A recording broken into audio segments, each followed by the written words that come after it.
In this video, I'm gonna teach you how to play online Terraria on Xbox. It's a very easy process, so make sure to follow along.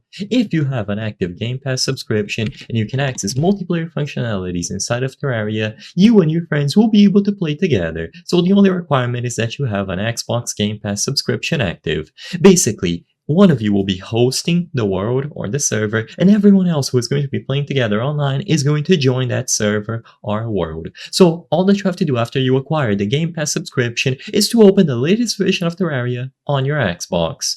Now, from the home screen, choose the multiplayer option.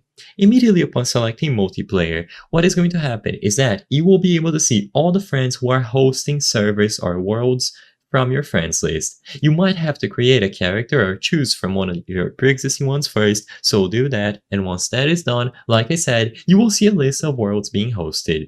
Of course, if no one on your friends list is hosting anything, then nothing will appear, and what one of you will have to do instead is choose the host option, as I've highlighted here. So press Y on your controller or go over to host. Now you will be able to choose from one of your pre-existing worlds or create new ones. By creating a world that is going to be hosted, everyone is going to be able to connect to that same world.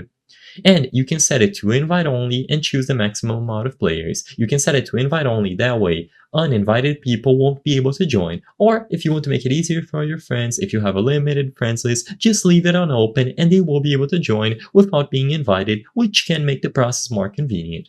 So once the host is inside of the world moving around with the character created, all of that the friends have to do now is go over to multiplayer and the world should appear under the friends hosting category. If it doesn't, then they will be able to send out an invite by using the Xbox guide.